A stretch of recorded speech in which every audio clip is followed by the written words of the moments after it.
Okay မင်္ဂလာပါအခုတော့အခုလေ့လာရမယ်သင်ခန်းစာကတော့Ubuntu Linux OS ထည့်သွင်းထားတဲ့ VPS server ပေါ်မှာသူ့ကိုသွားပြီးတော့မှ remote desktop connection တခုဘယ်လိုသွားပြီးတော့မှတည်ဆောက်မလဲဆိုတဲ့အကြောင်းအရာကိုလေ့လာရမှာဖြစ်တယ်เนาะဆိုတော့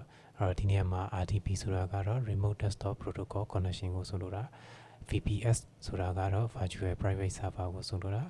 နောက် XFCE ဆိုတာကတော့ Xfile command desktop environment ကိုပြောချင်တာဆိုတော့အခုဒီ record ကိုယူနေတဲ့ date ကတော့9ရက်နေ့ဇွန်လ2025ခုနှစ်ဖြစ်တယ်ဆိုဒါဆိုလို့ရှိရင်ဒီနေရာမှာ remote desktop connection ဆိုတာကဘာကိုဆိုလိုတာလဲဆိုတာကိုအခုမှစပြီးလေ့လာတဲ့သူတွေသိအောင်လို့အနေငယ်အခုပြောပြပေးမယ်remote desktop connection ပြုလုပ်ဖို့တော့အခုတို့မှာအနည်းဆုံးကွန်ပျူတာ2လုံးတော့ရှိဖို့လိုမယ်ပထမတစ်ခုကတော့ဒါကတော့အခုလက်ရှိနေတဲ့ client computer လို့ပဲဆိုကြပါစို့နောက်ဒီ computer ထဲမှာတော့Windows OS လည်းဖြစ်နိုင်တယ် Linux OS လည်းဖြစ်နိုင်တယ်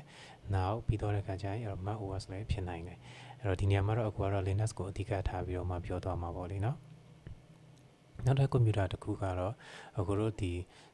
server အနေနဲ့ထားတဲ့ကွန်ပျူတာတစ်ခုပေါ့ဆိုတော့ဒီကွန်ပျူတာထဲမှာလည်းအခုကဒီ Ubuntu OS ကိုထည့်သွင်းထားဖို့လိုမယ်အဲ့တော့ဒီနေရာမှာတော့အခုတို့ကဘာဖြစ်ချင်တာလဲဆိုတော့အဓိက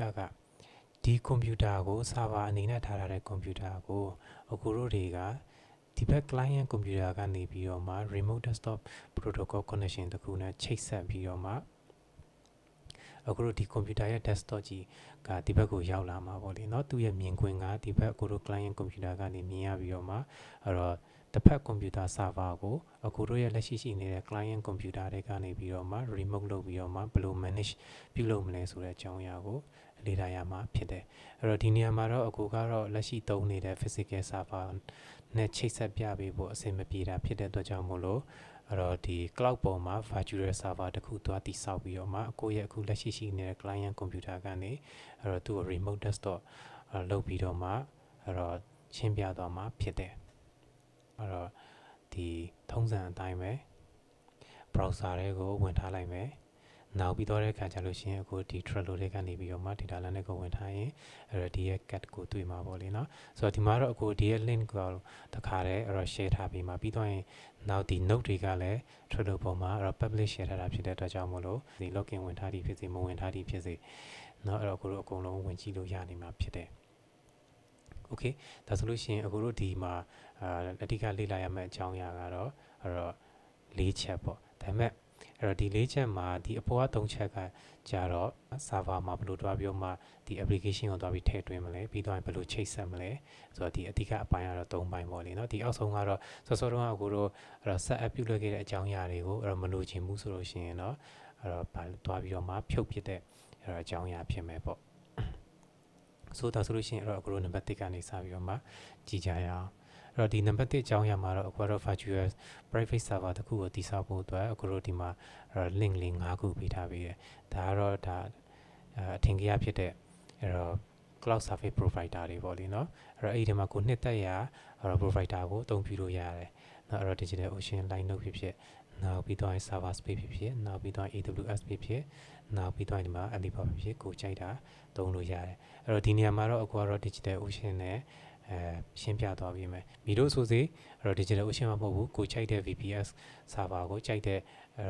provider စီမှာသွားပြီးတော့မှဖန်တီးယူလို့ရတယ်လှုပ်ဆောင်တဲ့အဆင့်တွေကတော့အတူတူပဲเนาะ okay ဟုတ်ပြီဆိုတော့ဒါဆိုလို့ရှိရင်ကိုဒီ digital ocean ကိုသွားပြီးတော့မှဖွင့်ထားလိုက်မယ်ဒီနေရာမှာတော့အခုကတော့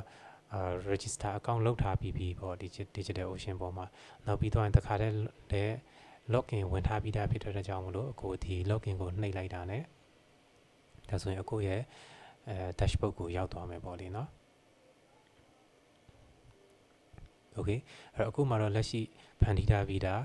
project 2ခုရှိနေမှာပေါ့ဆိုတော့ဒါဆိုလို့ရှိရင်အခု project အသစ်တစ်ခုယူဖို့အတွက် new project ကိုပြီးထားမယ်အဲ့ဒီမှာတော့အခုဒီကောင်လာပြီး RTP လို့ပဲကိုချိန်တဲ့နာမည်ပြီးလို့ရတယ်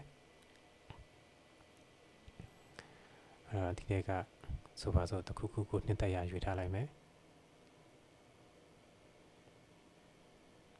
okay ဒါဆိုလို့ရှိရင် project folder တိဆောက်ပြီးသွားပြီဒါဆိုရင်စပြီးတော့မှအခုက server တစ်ခုယူဖို့အတွက် create တွေကနေဒီမှာရွေးထားမယ်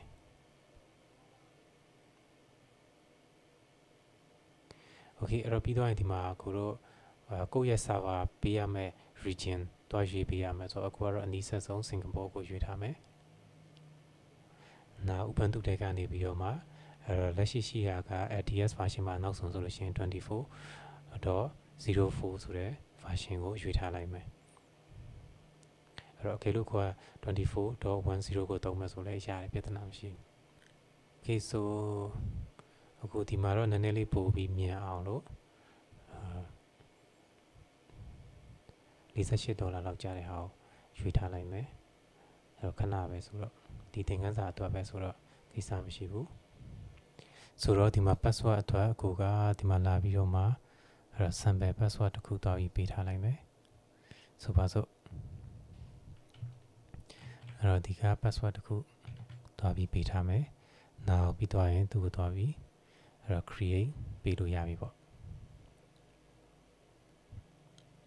Okay ဒါဆိုလို့ရှိရင်ခဏဆောင်မယ်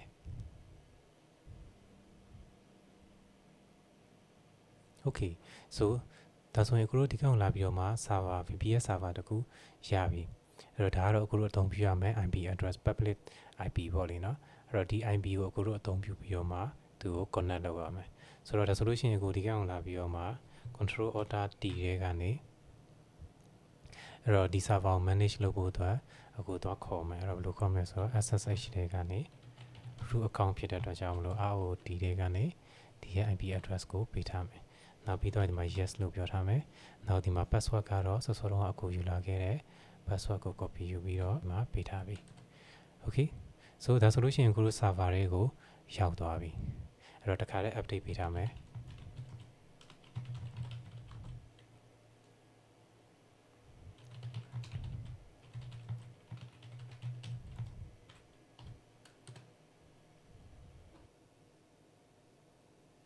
okay ဒီနေရာမှာတော့အခုတို့ okay ကိုပဲရွေးထားမယ်ဒါဆိုလို့ရှိရင်လက်ရှိ VPS server ကိုအခုတို့တွေက CLI command line interface ကိုအသုံးပြုပြီးတော့မှလိုအပ်တဲ့ package တွေကို update ပြုလုပ်ပြီးသွားပြီ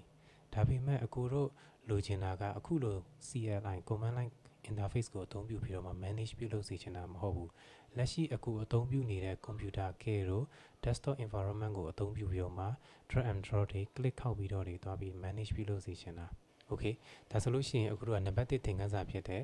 ဒီ VPS server ကို create လုပ်တဲ့လုပ်ငန်းစဉ်အဲ့တော့ပြီးသွားပြီဆိုတော့ဒီ video ကိုဒီမှာပဲရပ်ထားလိုက်မယ်အဲ့တော့နောက်ထပ်နံပါတ်2သင်ခန်းစာကိုတော့နောက်ထပ် video မှာထပ်တွေ့ပါမယ်